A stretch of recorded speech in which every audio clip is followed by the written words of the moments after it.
Nossa, velho, eu virei o Eminem no Stories aqui. Olha aqui. Começar agora a gravar um episódio sobre fontes. Então vou deixar aqui embaixo uma caixa de perguntas para vocês mandarem as perguntas pra gente responder durante o episódio. Nossa, mãe do céu, velho.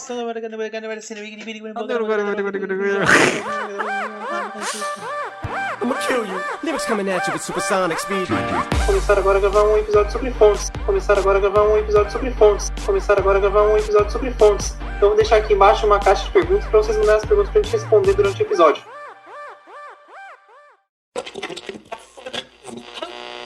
Salvem os seus projetos, arrumem os seus fones de ouvido e preparem-se, porque começa agora The Cast.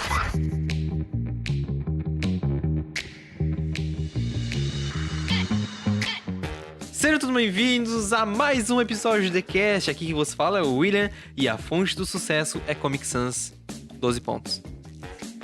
Estamos aqui hoje com o Rafael Oliveira. Fala aí, pessoal, aqui é o Ralph e uma tipografia ruim é a fonte do problema. Olá, pessoas, aqui é o João e a fonte que eu mais gosto é a fonte de chocolate. Pô, aí depois eu sou o gordo. E nesse episódio vamos falar sobre fontes. Então bora pro episódio. Caso vocês não tenham notado de tanto trocadilho de fonte que teve aqui, caso você não tenha prestado atenção.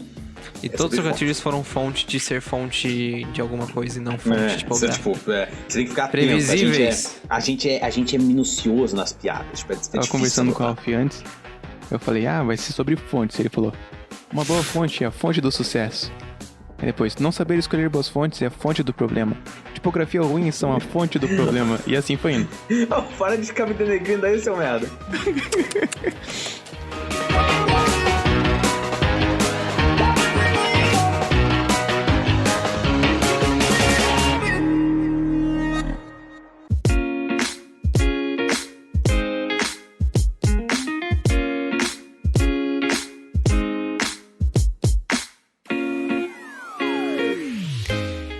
Siga o TheCast nas redes sociais procurando @TheCast.oficial no Instagram, @TheCast_oficial no Twitter e facebook.com/TheCast.oficial para curtir nossa página no Facebook. Se você gosta desse podcast e gostaria de contribuir, não se esqueça de compartilhar ele em suas redes sociais. Você pode encontrar nossos episódios em várias plataformas de streaming, então não deixe de conferir nosso podcast no Spotify, iTunes Podcast, Google Podcast, entre outros. Se você estiver no iTunes, não se esqueça de deixar a sua avaliação. E se você é um ouvinte novo, lembre-se de se inscrever para não perder nenhum episódio. Esse episódio está sendo lançado também em formato de vídeo no nosso canal do YouTube. Então, se você está nos assistindo, lembre-se de deixar o seu like e comentar o que achou do episódio aqui embaixo. Caso tenha alguma dica, dúvida, sugestão ou afins, você pode entrar em contato pelo e-mail contato@thecast.com.br ou por mensagem privada nas nossas redes sociais. A gente sempre vai te responder. Você tem essas e outras informações no nosso site thecast.com.br.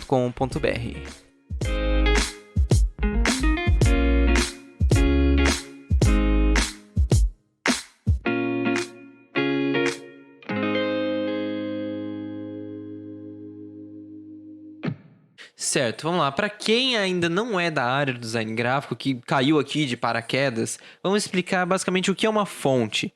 Eu acho que nessa altura do campeonato, todo mundo que já utilizou o computador pelo menos uma vez na vida sabe que é uma fonte. William, deixa eu só perguntar uma coisa antes que você jogue pra mim. O que é uma tipografia?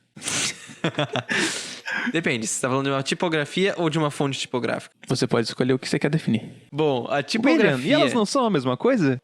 Talvez. Obrigado, xaropinho. Rapaz! É isso mesmo, a tipografia é isso. Tipografia, na nomenclatura correta dela, significa a impressão dos tipos. Então, isso remete muito mais antigamente, quando a gente precisava utilizar uma máquina de tipografia para conseguir imprimir, por exemplo, jornais ou outros materiais. Mas como hoje a maioria das fontes são digitais, não são mais físicas que nem antigamente, que nem tinha aqueles bloquinhos lá, hoje é tudo digital. Então a gente utiliza mais a palavra fonte do que tipografia. Porque tipografia é mais pra parte de tipos. É digitografia. É que, assim, a fonte fonte, os tipos, eles seriam as fontes que eram usadas. Eram os tipos de letras que eram usados para impressão de revistas, impressão de jornais, na época do Gutenberg e tal, que foi feita a prensa. Aí o que acontece? Essas tipografias, quando a gente passa para o ambiente digital, ela acaba que é muito mais fácil a gente chamar ela de uma fonte do que uma tipografia. Porque a tipografia, ela vai atender um outro aspecto. Porque a tipografia, ela pode ser tanto o tipo, digamos, para determinar se aquela é uma fonte romana, se ela é uma grotesca, se ela é modernista, se ela é humanista. Falei certo? Não sei. Bom, fonte seria realmente a parte do estilo dela, pode-se dizer assim. Tipografia em si é a técnica de impressão com tipos. A fonte é qual o estilo que ela é. Então, por exemplo, a diferença de uma Comic Sans e uma Arial é a fonte dela, e não a tipografia, porque as duas são uma tipografia. Só que são fontes diferentes. Acho que deu pra entender bem, né? Eu acho que não, mas continua. Sério? E também que se você falar pro seu cliente qual tipografia você quer, aí ele possivelmente vai olhar pra você e falar, tipo...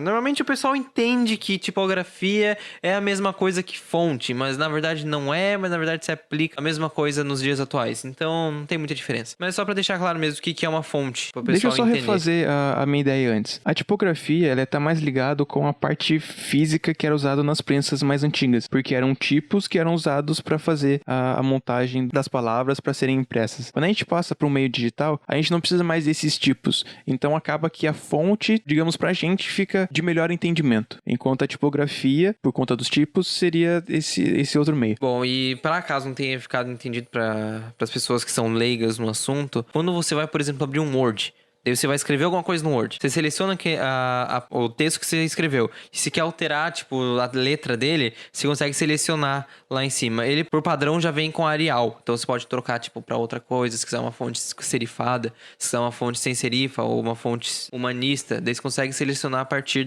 daquele menuzinho de fontes. Você pode ir no Windows e colocar a fonte Comic Sans como padrão do teu computador, que eu acho que fica muito melhor. Não faça isso, não faça isso. Não, é tudo preconceito, pessoal. Na verdade, a Comic Sans é o segredo do sucesso e as pessoas não querem que você use porque isso ia desestabilizar o mercado. Inclusive, a gente vai falar mais pra frente sobre a polêmica do Comic Sans. É uma fonte bosta mesmo ou é uma fonte mal compreendida? A gente vai falar mais pra frente durante esse episódio. É uma fonte mal usada, isso sim.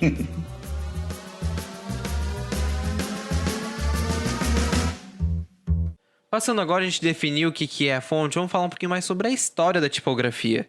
Caso vocês não tenham escutado o nosso podcast, o primeiro podcast desse podcast... O primeiro podcast desse podcast? Ué? Não, o primeiro episódio desse podcast, a gente falou sobre a história do design gráfico. E a tipografia tem grande importância nessa parte da história do design gráfico. Então eu recomendo você a voltar ao primeiro episódio e escutar os primeiros 20, 30 minutos que a gente explica mais ou menos como é que é a história da tipografia. Mas a gente vai falar aqui também. Eu não recomendo. Eu acho melhor a gente explicar de novo pra pessoa não ter que explicar, não ter que voltar lá no primeiro, porque o primeiro é uma bosta. Faz sentido. O primeiro é bem ruim. Então, não vai. Se esses são mais ou menos, o primeiro é pior ainda. Mais ou menos nada. Esses aqui são foda. Tá. A gente tem Autoestima é tudo. A gente tem o Ralph aqui com a gente. Nós tínhamos o Ralph também no primeiro, só que a gente não sabia fazer isso. Pera aí. Oh, mano, você vai tentar usar, tipo, algo pra melhorar, não bota meu nome não, que não... Sei lá. Gente, o Ralph aqui é um CEO de uma empresa... Eu quero ser magro que nem o Ralph. Ah, não, pera. Não dá, não serve. Mas dando uma geral aqui na história da tipografia, ela foi inventada... Ou cabeludo que nem o Will. Tá bom, então. Ai. A tipografia é oficialmente inventada no século XV com o alemão Johannes Gutenberg. Saúde! Eu acho que falei certo. Obrigado. Mas ela já é apresentada há muito antes, desde lá da época medieval, época dos chineses. Os chineses não existem mais. A época dos chineses. Os chineses invadiram a terra e eles estavam por aqui, assim, eles deram reais. Mas lá era muito mais rudimental. Rudimentar. Então, quando o Gutenberg criou o sistema de tipos móveis, foi uma grande revolução na parte da tipografia. Então, lá foi definido que, realmente, que começou a tipografia. Porque foi uma coisa de louco. Foi uma coisa que, meu Deus do céu. Então, como é que funcionavam as coisas? A princípio, tinha os copistas, os monges copistas, que eles faziam cópias manuais dos livros.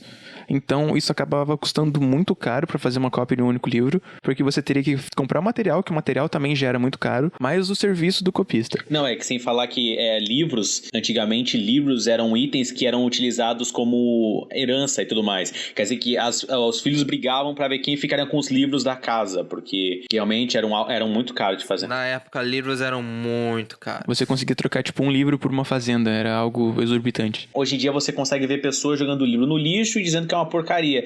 Depois dos copistas e tal, eles começaram a fazer entalhes na madeira para formar as letras, para fazer um meio de impressão mais rápido, onde eles colocariam tinta naquele entalhe, colocariam o papel em cima, fariam a transferência daquela tinta do entalhe para o papel. Isso acelerou o processo, mas a madeira, por ser um material que tem um desgaste, acabava que você conseguia fazer um número limitado de estilogravuras. De cópias, de estilogravuras. Então, a partir do momento em que o Gutenberg ele conseguiu fazer a prensa dele com os tipos móveis, aí foi um salto imenso.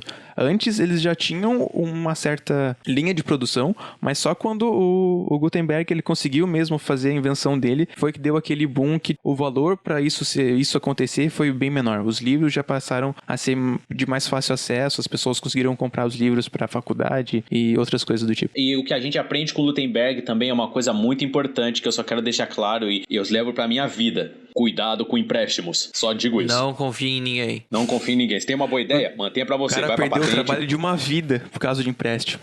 O Gutenberg, ele... Tomou no cu, bonito. Tomou no cu, assim. A gente não vai falar, mas é uma história bem interessante pra quem quiser ir atrás. A história dele com o sócio dele. Não vamos falar o nome do sócio, não. O sócio é errado. Não fale o nome do sócio. Ele não merece ser lembrado na história. Ele é esquecido. Não lembro o nome dele. A gente não lembra mesmo o nome dele. Então só não vai falar porque eu não quero pesquisar também. Eu acho interessante o pessoal ir atrás, porque é uma história bem interessante. Aí você pergunta, mas por que vocês não contam aqui no podcast? Vai trabalhar, vagabundo. Você tá achando que isso? É que não é nosso foco hoje. Nosso foco é nas tipografias. É isso aí, não é na fela da mãe existe.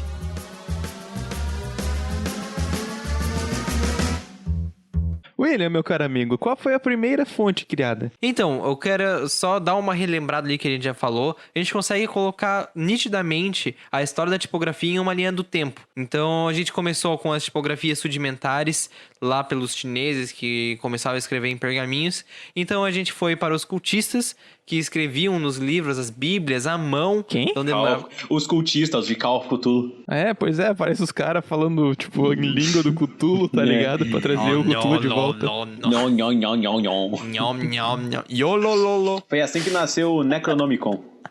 E virou um best-seller. Depois disso, a gente tem as prensas, né, de madeira, que foram feitas com entalhe, fazer estilografia, essas coisas todas. E então a gente teve os tipos móveis pelo Gutenberg. Então a gente deu um salto quando começou a trabalhar com maneira digitais. Ou seja, inventaram o primeiro computador com interface, né, interface digital. Daí lá a gente precisava criar uma fonte. Então teve que ser criada a primeira fonte. Qual foi a primeira fonte, cara, João? Foi o que eu te perguntei, você deu uma volta pra jogar a pergunta de volta pra mim. Bom, na história da tipografia não tem como a gente saber qual foi a primeira fonte digital. Até tem. Explicada? Não tem. Qual que é, então? Então, antes de serem usadas em meios digitais, já tinham outras fontes. Ah, sim, daí eles só adaptavam. Sim, que foram adaptadas. Mas as primeiras criadas, especialmente para um meio digital, para uma interface digital, foi a Verdana e a Georgia, criada em meados de 1990, diretamente para a Microsoft. E quem criou? Foi o Matthew Carter, professores americanos 24 horas por dia. Puta, eu sabia que ia vir essa, velho. Eu tava esperando. Mas daí depois que o Windows criou o computador, o Macintosh começou, o Steve Jobs criou o Macintosh. Daí que foi um boom na era digital, que o pessoal começou a criar fonte, pra lá de... Arrodo. Então foram várias fontes criadas, vários tipos diferentes. Então, já tinha tipografia, o estudo de tipografia antes de serem inventado as telas, né? As interfaces gráficas. Então, já tinha uma definição de como seriam as fontes. Quais são os estilos primários, quais são as variações que você pode ter com elas. Então, já tinham uma ideia antes de criar as telas. E quando foi criada o computador, a interface digital, aí que deu aquele boom, começou a criar um monte de fonte. Que era mais fácil criar uma fonte no computador digitalmente do que você ter que ir lá entalhar na madeira ou então fazer o molde com aço para depois imprimir. E era uma coisa muito louca.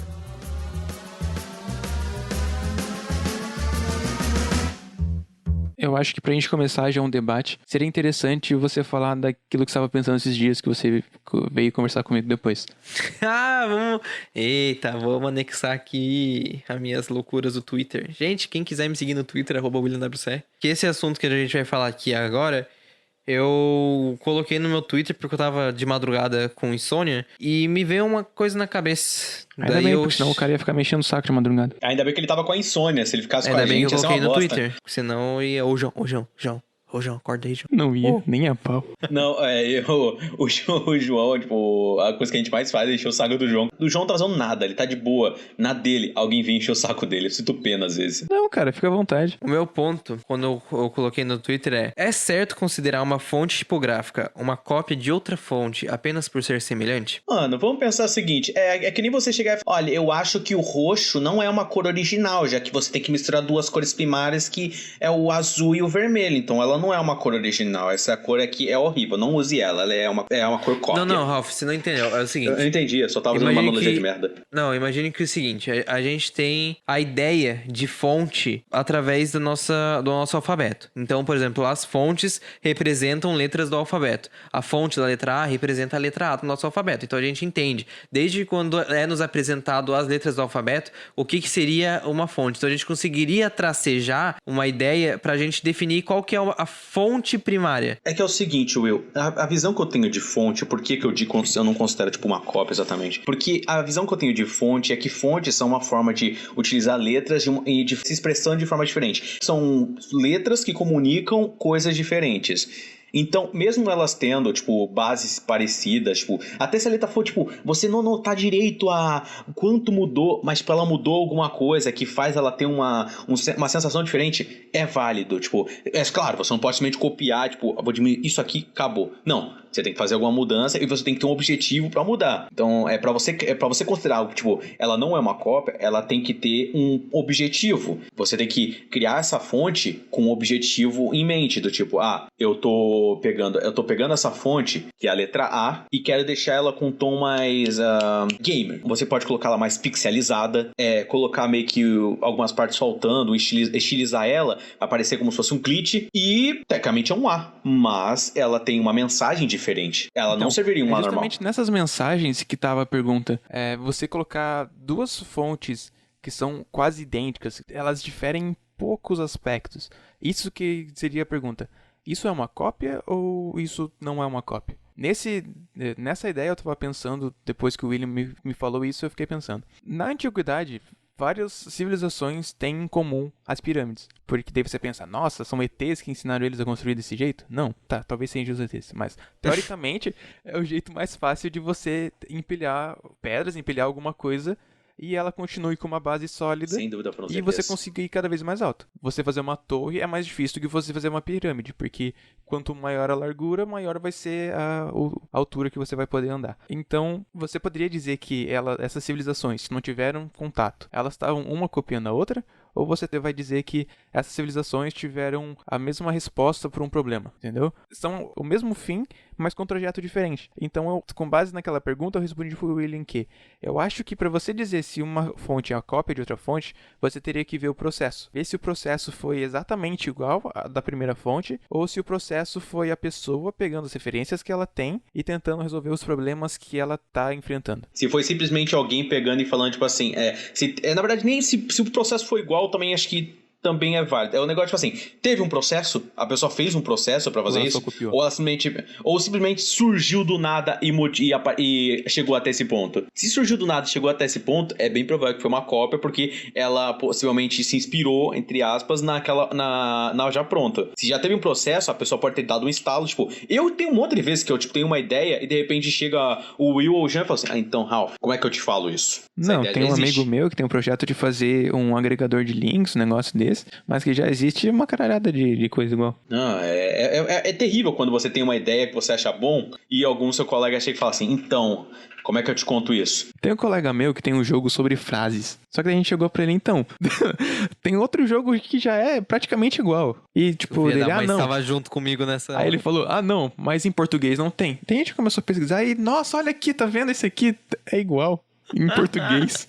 Aí eu fiquei Saudades pensando, do pô, motivo. não, na hora que eu sempre que eu conto, eu falo assim, a minha ideia do meu personagem, todo mundo fala, eu acho que eu já vi isso em algum lugar.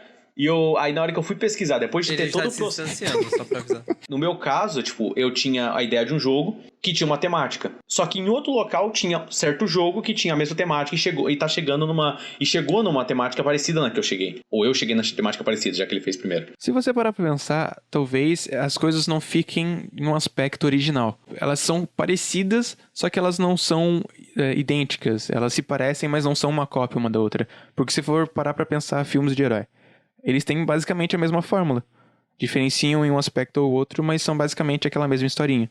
Então, eles não são uma cópia da outra, mas eles são baseados no mesmo estilo, que daí eles vão ficar parecidos. Bom, mas então, daí eu continuei desenvolvendo mais essa minha dúvida ali na thread que eu fiz no Twitter, e eu comecei a falar, por exemplo, da onde que a gente consegue definir uma fonte. Por exemplo, a letra O. O que é a letra O? A gente sabe que um círculo... Não, pode ser achatado, pode ser, enfim, qualquer maneira, um círculo representaria a nossa letra O do alfabeto. Então a gente consegue fazer pequenas alterações nessas formas geométricas e conseguir continuar com a ideia de que aquilo ali é a letra O, entendeu? Mas daí eu, continuando a minha loucura ali, eu peguei e parei pra pensar. Existe um limite de quanto a gente consegue alterar uma fonte? No caso eu falei que sim, né? Tipo, no post eu falei, existe um limite que a gente consegue alterar uma fonte. Por exemplo, se a gente alterar o O e fazer alguma coisa, por exemplo, um triângulo, ele já vai deixar de ser um O. Ele não vai mais representar uma letra O. Então a gente tem um limite que a gente pode fazer de alterações dentro de uma forma para representar aquela letra. Daí, seguindo mais ainda essa ideia, eu cheguei e perguntei, existe um número finito de alterações que a gente pode fazer numa fonte? Ou seja, existe um número finito de estilos de fontes que pode existir no planeta Terra? Ou seja, em algum momento a gente vai começar a se repetir as fontes que foi inventada no passado? A gente vai chegar num limite? Então, a gente vai falar ainda sobre a classificação das fontes e tal. Mas se você parar aí pra pensar, uma fonte que tem serifa, elas têm serifa, o próprio nome já diz. Então, se você for ver, tipo, dentro desse estilo, todas elas têm serifa. O que quer dizer que todas elas têm mais ou menos o mesmo aspecto nas letras. Talvez elas mudem de uma pra outra, com certeza isso vai acontecer. Mas todas vão ter mais ou menos o mesmo aspecto. Então, tipo, vai chegar num número finito de possibilidades pra você fazer um T com serifa, sem que ele não pareça mais um T. T não tem serifa, velho. É tipo tentar criar um nome novo. Tem. Qual que é a serifa do T? Serifa do T é a mesma coisa que você fazer serifa num L. É verdade. Meu, hein? Como assim? What the fuck? Se eu tivesse falado um Viajei. O, talvez, porque o O não tem serifa. É, O não tem serifa real. Ou será que tem?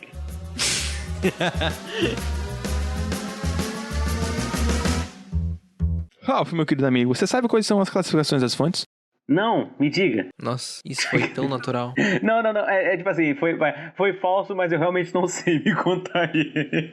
Existem basicamente 4 estilos de fontes, que elas são sem serifa, com serifa, as scripts, que simulam uma escrita à mão, e a dingbat, que são aquelas que são vários símbolozinhos que parecem emoji. Wing Ding. Tirando isso, tem vários outros estilos de fontes que foram inventadas depois, então é realmente infinita a lista. Essas são, digamos, as mais básicas, que é onde a maioria das fontes estão inseridas. Claro que vai ter outros estilos, vai ter várias outras coisas que são criadas ao longo do tempo, mas essas são basicamente as básicas é complicado, mas essas são basicamente onde está a grande maioria das fontes. Tirando que você não mencionou, se não me engano, a display, não sei se você mencionou. Não. A display também é um estilo básico de fonte. Então, William, qual é a fonte de display? A display é qualquer uma que não se encaixa na display.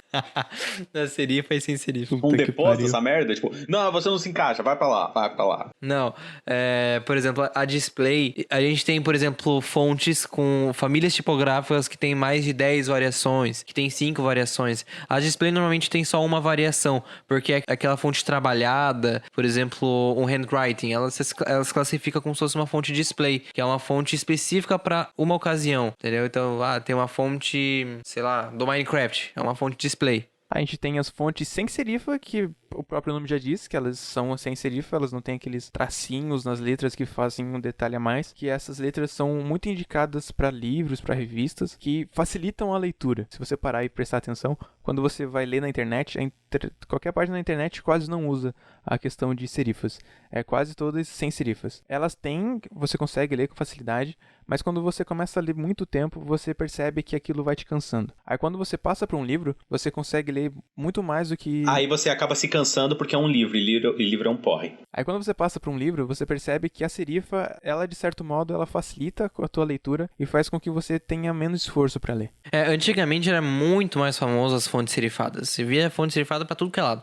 Hoje em dia, o pessoal gosta mais das fontes sem serifa, que são as fontes mais modernas, não é aquele ar de antiguidade, de texto antigo, de bíblia antiga. Então, você vai ver muito mais fonte sem serifa na internet do que fonte serifada. E quando tem fonte serifada, ou é pra alguma coisa que seria old school, seria um pouquinho mais antigo, ou realmente é pra leituras extensivas, que é uma fonte que cansa menos a vista. Bom, só pra corrigir uma coisa que eu falei anteriormente, a fonte display, ela também engloba as dingbats. As dingbats são um exemplo básico de displays. São fontes mais desenhadas, ornamentadas, que não se encaixam justamente em uma fonte serifada ou sem serifa. Durante as aulas da faculdade em tipografia, a gente assistiu um vídeo onde era algumas pessoas que trabalhavam com design, trabalhavam com tipografias. Era os dois que estavam comentando exatamente o seguinte: aqueles que diziam que precisava ter uma biblioteca gigante de tipografias, e aqueles que você só precisava ter uma pequena lista de tipografia, uma biblioteca bem pequena, para você utilizar em várias vezes. Tipo, você não ficar alterando, tipo, em várias. Você ter, tipo, um padrão que você vai seguindo. O que vocês acham sobre isso? Eu tenho um amigo meu que fez uns 5 trabalhos da faculdade, tudo usando Próxima Nova e qual que era a outra, William? Margem. Caso vocês queiram saber quem é esse amigo, acho que vocês já descobriram, né? Me desculpa se as fontes são bonitas e elas explicam no que eu quero. Então, eu acho que o número, você não precisa ter várias. Precisa também. Tá, é bom você ter várias, mas eu acho que você não precisa ter um número ilimitado de fontes. Porque às vezes é mais fácil você fazer que essas fontes te atrapalhem para você não saber o que fazer, não saber qual usar, do que elas te ajudarem a ter uma noção de qual seria melhor. Eu acho que você tem um número variado para você ter como diferenciar de uma para outra, para saber qual melhor se aplica no teu trabalho, do que você ter várias para ficar confuso, entendeu? Tipo, a minha opinião sobre isso é o que eu faço com várias outras coisas, tipo imagens que eu uso como referência e tudo mais. Eu separo por categorias. Eu geralmente pego 2 ou 3 por categorias que eu escolho. Eu pego e falo assim, categoria algo relacionado a games. Aí eu pego 3 fontes ou um pouquinho mais, assim, tipo, limitadas, assim, que eu falo assim, esses daqui são as minhas variantes de games, minhas variantes de algo mais formal, minhas variantes de algo mais de livros ou tudo mais. Eu vou, tipo, criando categorias, pra quando eu precisar eu falo, o que eu tô criando? Eu tô criando algo mais informal, algo de games. Eu vou nessas fontes e busco essas fontes. Agora, o que eu preciso ter? Precisa ter leitura. Aí eu vou na minha categoria leitura e vejo a fonte que mais se adequa. Eu acho que essa tua fala, ela acaba complementando o que eu disse. Porque, digamos, você ter um número de opções para aquele determinado projeto é melhor do que você ter um número muito grande de opções para aquele determinado projeto. Então, digamos, você precisa de algo que seja de fácil leitura. Então você vai lá naquela tua abinha que é de fácil leitura, você tem 3 ou 4 opções ali. Então você vai ver qual é que melhor se aplica no teu projeto. Mas caso você tenha, tipo, 100 opções dentro daquela aba de fácil leitura, vai ser muito mais trabalhoso, vai ser muito mais demorado você encontrar qual é que melhor, digamos, se adapta ao teu projeto. É isso que eu quero dizer. Tem que ter opções, mas muitas opções te atrapalham porque você fica confuso, você não sabe qual vai ser o melhor pro teu projeto. Normalmente o pessoal já tem as fontes preferidas da pessoa. Então, se você for pegar os trabalhos feitos e agrupar por designers, você consegue muito bem ver um padrão de linha de fonte que eles utilizam. Por exemplo, uma fonte utiliza em mais de um projeto. Então, a pessoa prefere mais aquela fonte para textos, não para displays, para headers ou para títulos. Para títulos, daí depende muito do qual projeto. Mas, normalmente, para fonte de texto, o pessoal sempre utiliza a mesma, basicamente. Pessoal, eu tenho um desafio para vocês. Vamos fazer o seguinte. A gente vai escolher um trabalho da faculdade. É que agora eu fiquei pensando nisso. Para o nosso novo tema de conversa agora do podcast, sobre a fonte tão odiada, a Comic Sans. Fazer o seguinte, a gente tem que colocar uma Comic Sans, não precisa ser grande, tem que usar a fonte Comic Sans em algum trabalho de faculdade. Já fiz isso. É só você usar Comic Sans nos pontos, ninguém vai saber que é Comic Sans. No trabalho do primeiro semestre, eu precisava utilizar várias fontes para compor um quadro com várias palavras diferentes. E eu utilizei Comic Sans. As melhores fontes, você não, do mundo. Eu utilizei Comic Sans em uma das palavras que eu tava apresentando lá. Então o pessoal nem notou. Mas era Comic Sans que tava lá.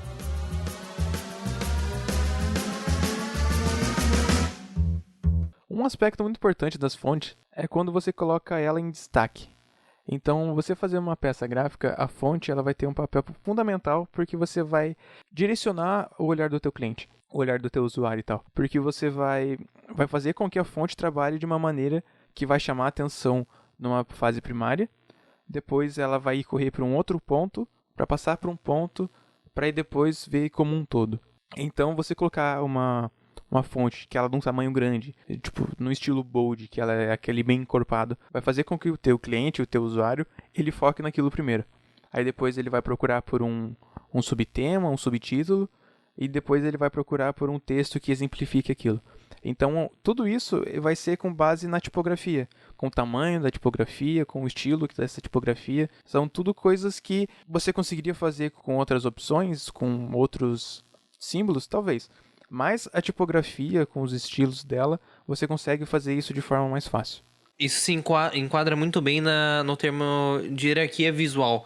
Quando você vai criar um projeto, vai criar uma arte gráfica, uma peça gráfica, você não vai colocar, por exemplo, um texto super gigante e um título menor do que o texto. Não, você vai primeiramente colocar o título maior do que o texto para dar mais destaque. Então a pessoa vai primeiro ler o título para depois ler o texto. Assim você acaba criando uma hierarquia visual no seu projeto, que se direciona as pessoas ao decorrer do que ela consegue ver primeiramente. Então primeiro ela vai ver aquilo que está em destaque para depois ver o que está em subdestaque para ver depois o texto. Então, que nem o João falou, tem o título, daí tem o subtítulo e, enfim, os textos. Isso você consegue perceber muito bem em blogs, em sites de notícias, que você consegue ver que o header, o título da notícia, a manchete, está muito maior do que o texto sobre o que ela está falando. A hierarquia visual é um ponto muito importante em vários aspectos, tanto nos projetos que são impressos para você, digamos um panfleto, só um exemplo, quanto para você fazer trabalhos digitais, como a interface de um aplicativo, a interface de um site.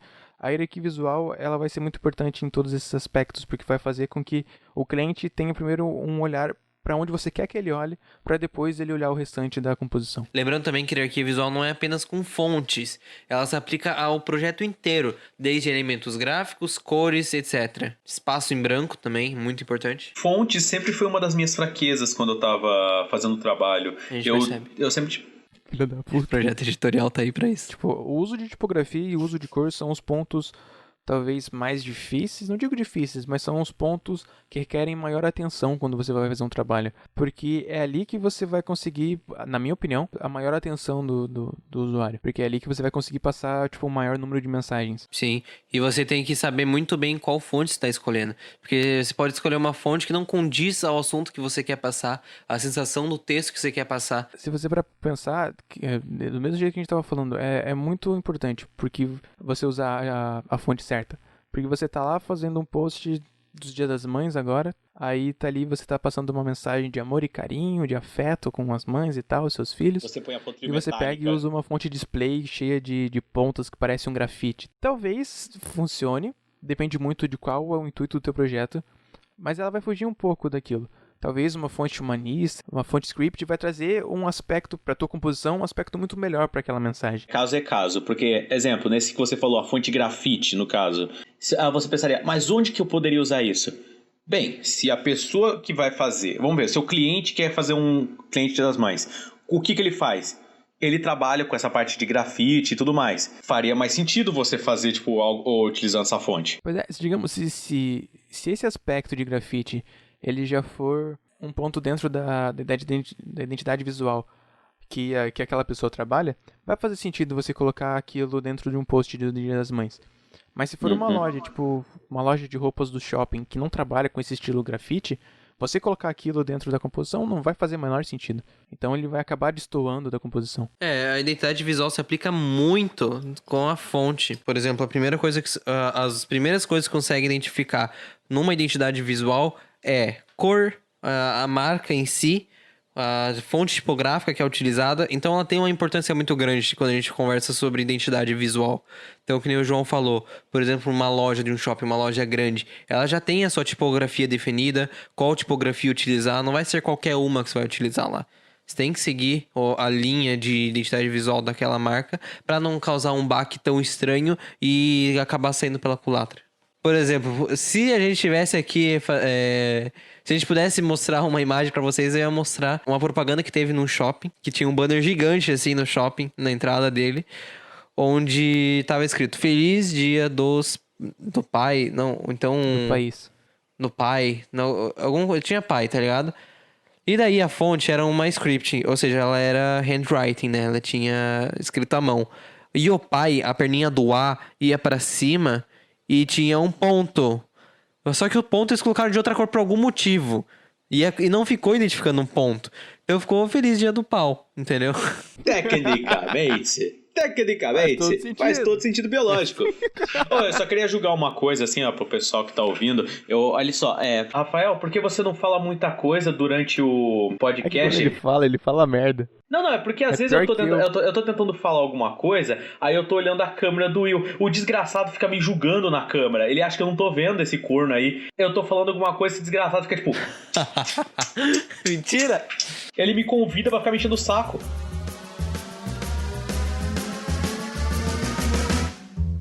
Vou agora dar um nosso parecer sobre as tendências de fontes tipográficas para o ano de 2020. E já também barra 2021, já que nós estamos na metade do ano, né? Estamos em maio, mês 5, com a pandemia aí, todo mundo preso em casa, ou pelo menos devia. A gente já pode dizer claramente quais são as tendências? Não. A gente nunca consegue dizer qual é a tendência porque o mundo é muito louco. Principalmente a parte de design, que é ligada principalmente à parte de artes, então é muito subjetivo. Muda muito fácil e muda muito rápido. E quando a gente fala sobre tendências na área do design, a gente não consegue acertar todas as tendências, porque elas vão e voltam muito rápido. Mas a gente consegue criar caminhos que podem nos guiar para isso, e mais ou menos quais seriam as tendências primárias que a gente interessa, que tipo, a gente consegue seguir. Por exemplo, o que está acontecendo até agora, que tipo de tendência sendo utilizado até agora e que tipo de tendência tem a tendência de continuar mais pra frente. O estilo vintage que o diga. O mundo, ultimamente, ele vem buscando mais referências do passado. Então, o que chama mais atenção é algo mais antigo do que algo tentando ser inovador. Então, tecnicamente, geralmente as empresas e as pessoas que estão usando, eles inovam mais buscando coisas mais antigas, estilos mais antigos. Eles não estão tentando, às vezes, buscar umas fontes muito... Eles estão buscando algumas fontes que remetem a algo nostálgico. Eles inovam sem inovar, é isso que você tá querendo dizer? É isso aí, é exatamente. Eu acho que sim e não. Eu acho que realmente existe essa tendência de ter alguma coisa mais vintage, mais voltada ao antigo, mas, paralelamente, também tem aquelas empresas que apostam no inovador, que apostam no modernismo, aquelas fontes mais modernas, mais sem serifada, mais quadradas. Eu digo agora para uma tendência de fonte... Eu vou dizer... Eu acho que eu vou falar mais uma fonte aplicada para a parte de UI, de interface, que são aquelas fontes mais extended. São fontes um pouquinho mais baixinhas, mais gordinhas e mais largas. Tem bastante gente utilizando, dá para ver que o pessoal tá gostando bastante, então eu creio que isso aí vai virar uma tendência. Outro tipo de tendência que eu falei que a gente poderia acompanhar no que já vem crescendo e vai crescer mais, eu creio que seja as fontes mais bolds, que são aquelas fontes bem grossas, que o pessoal usa bastante para título. Então, fontes grandes, fontes imensas, gigantes, grossas, que ocupam quase a tela toda. Eu acho que esse tipo de fonte vai continuar sendo um ponto muito forte. Tanto por chamar a atenção bastante do usuário, quanto para preencher. E agora o João falou... agora ali no início, antes, quando a gente começou sobre esse tema, sobre a Covid e sobre a quarentena. E se isso vai implicar nas fontes. O que vocês acham? Antes de eu falar a minha opinião. Fontes, não. Mas talvez... Como usar as fontes? Se você notar, as fontes que estão sendo usadas mais são fontes altas e que parece que estão gritando. Elas tentando falar assim, use máscara, lave as mãos, fique longe das pessoas, porque você pode morrer e tudo mais, assim. As pessoas, elas estão muito mais gritantes, assim, a placa pare. É mais, digamos, é pra chamar a atenção da pessoa e mostrar a importância daquilo. Então, eu acho que a tipografia, as fontes, ela tem um papel essencial. Porque dependendo da fonte que você usar, a pessoa, é isso aqui e é isso aqui. Dependendo da fonte que você utilizar, a pessoa vai ver que aquilo é mais importante, só pela mensagem que a fonte passa. Se eu fosse entrar pra filosofar mais sobre o uso das fontes depois dessa pandemia, ou durante essa pandemia, dessa quarentena no caso, eu creio que eu iria apostar em uma fonte que seja mais suave, porque teve o grande baque que, a gente precisa ficar em casa, então eles utilizaram fontes mais grossas, gente, fiquem em casa, pra dar aquela ênfase pra pessoa realmente obedecer. Mas depois a gente começa a ver... Você ficou preso 9 meses na barriga da tua mãe, agora você não consegue ficar 2 semanas em casa, seu arrombado. Mas agora a gente começa a ver que mudou um pouco a estratégia pra querer acalmar as pessoas, porque tá todo mundo desesperado. Gente, o que vai ser agora? A gente vai ficar quarentena pra sempre? O que vai acontecer? Então eu creio que eles vão começar a utilizar uma fonte mais básica, uma fonte mais fina, mais suave. Mas eu sou um grande defensor das fontes bold sem serifa. As fontes bold sem serifa são boas, mas elas só perdem para serifadas. Ué? As fontes bold sem serifa são boas, mas elas só perdem pras fontes serifadas. Porque serifas são muito legal, velho. Não são, cara. São legais. Não, mano. Você tá em que século? 15? A fonte, ela fica muito mais bonita quando ela tem... Não. Vamos chegar aqui. A gente tá em 3. Vamos fazer uma votação. Você gosta de serifa, Will? Não. Você gosta de serifa, João? Gosto. Eu não gosto de serifa. 2 contra 1, ganhamos. Deu 4-1 na real. Fiquei 4-1. em desvantagem. Sim, cada um dos dois vale por 2. Não, então deu 4-2. Não, cara, assim, eu entendo que cada um tem suas opiniões, eu sei a diferença entre elas, que cada um é indicada pra um aspecto, pra uma mensagem a se passar, mas eu acho, fontes com serifa, elas... Tem um charme. Talvez por ser, digamos, aquele estilo que eu tive mais contato com livros, com leitura e tal, foi as primeiras fontes, talvez, que eu tenha visto, olha que legal, talvez seja mais um aspecto psicológico, um aspecto nostálgico, do que, digamos, necessariamente um aspecto de entendimento de design, que as sem serifas sejam melhores para uma ocasião e as com serifas outra.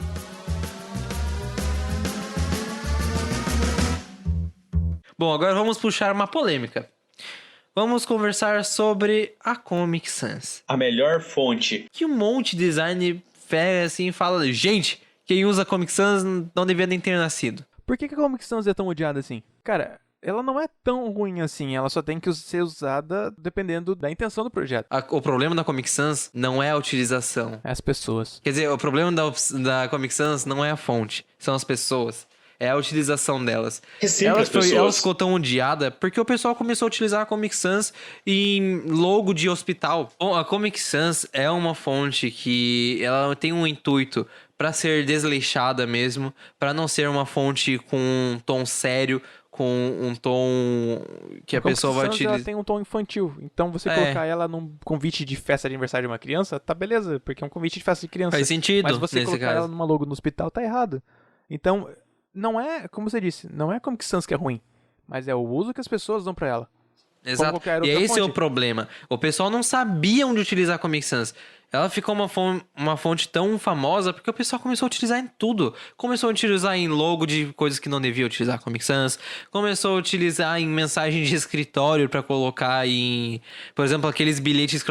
não usa esse local. Então, tipo, estamos de férias. Pra que colocar a Comic Sans naquilo, cara? Não tem ela porquê. Se tornou uma fonte odiada justamente porque as pessoas, não entendendo como utilizar uma fonte, decidiram utilizar ela em tudo.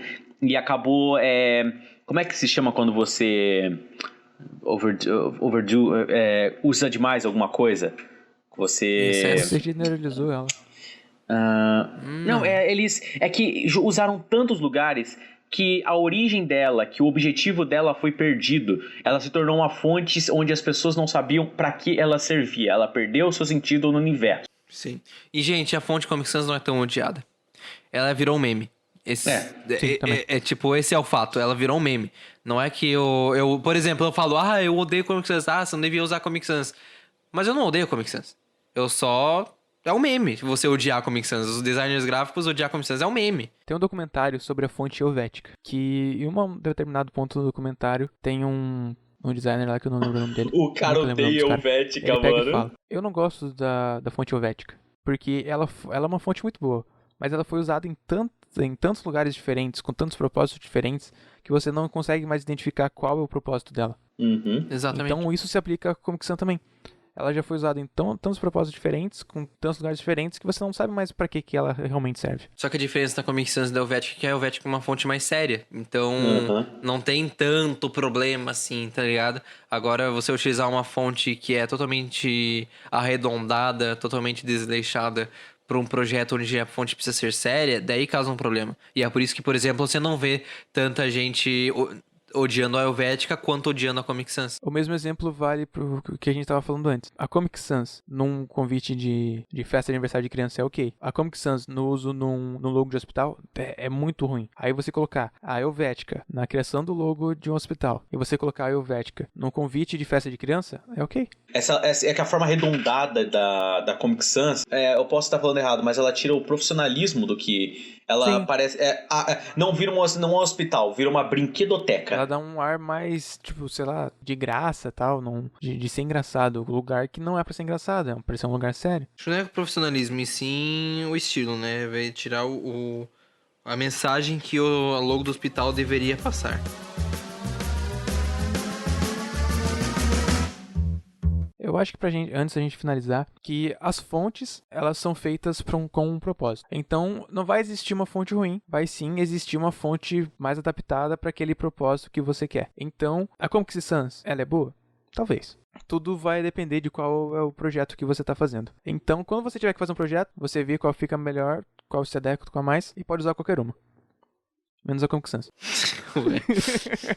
Use Comic Sans, mas não use Comic Sans. Use Comic Sans só nos pontos. Então, gente, no início desse episódio, a gente fez uma enquete no nosso Instagram, pedindo pro pessoal enviar perguntas sobre fontes tipográficas pra gente responder aqui nesse episódio. E o Pedro Goulart enviou pra gente a pergunta: qual a sua fonte favorita e o porquê de você gostar tanto dela? Me diga porque é a próxima nova. Bom, vamos lá. Eu não tenho uma fonte favorita, eu tenho uma série de fontes favoritas que eu sempre utilizo de início até eu ver que ela não se aplica. Que, no caso, eu gosto bastante da Margem, que é uma fonte que ela é diferente, mas ela não deixa de ser tão diferente. Por exemplo, ela tem uns detalhezinhos nela que identificam ela das outras. Eu não fique sabendo disso. Ah, não. Essa foi ruim, eu sei. A Margem é uma fonte que eu gosto bastante de utilizar, porque ela tem várias... a variação bold dela é muito boa. Próxima Nova, eu gosto bastante, que é uma fonte um pouquinho mais padrão, parecida com a Helvética, parecida com a Arial, mas não é tão comum, então ela se aplica bastante. Fontes que eu utilizava bastante, que eu gostava pra caramba, era a Lato, mas ela ficou muito saturada pra mim. Montserrat, eu utilizo ela de vez em quando. Roboto é uma fonte que eu utilizava bastante, mas agora eu tô utilizando menos, que é a fonte do Google. Guia de vocês. Então, nesse caso, deixa eu abrir meu Word aqui pra eu ver as fontes que eu uso. Calma. Sério, Ralph? Não, então nem precisa falar, velho. Não, eu tenho que abrir o Word pra ver as fontes, elas estão listadas, é só olhar ali. Tá. Enquanto o Ralph tá abrindo o Word dele ali pra procurar, eu vou falar das minhas. Eu não necessariamente tenho uma fonte específica como preferida.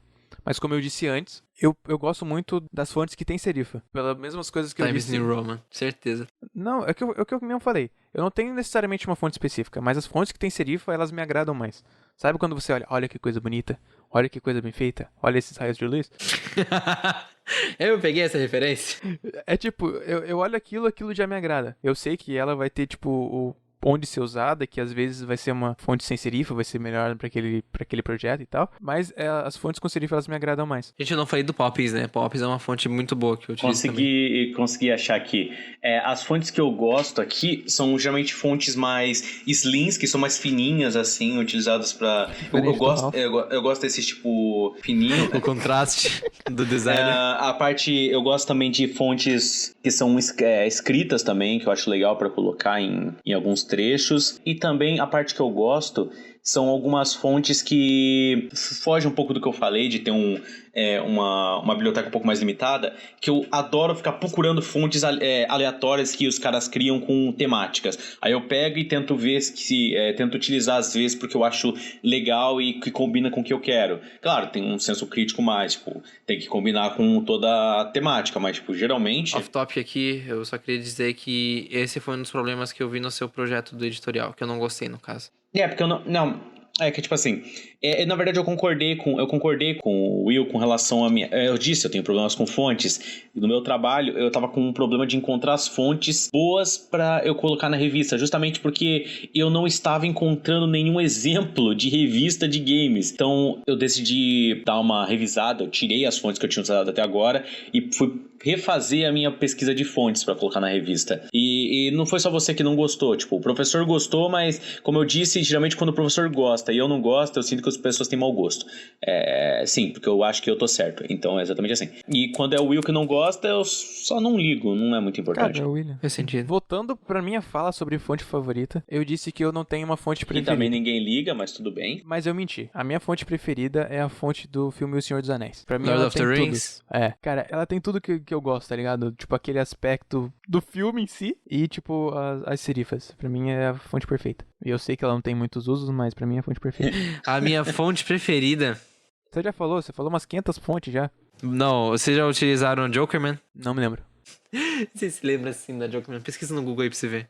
Todo mundo conhece a Jokerman, só não lembra do nome. Foi por isso que eu falei, não me lembro. Ah, Fonte nossa, Jokerman. aquela fonte que parecia a logo de robôs. Mano, essa fonte é muito bizarra, porque eu é uma bosta. eu nunca vi uso pra essa merda. Então, isso que eu ia falar, ela não tem uso, tá ligado?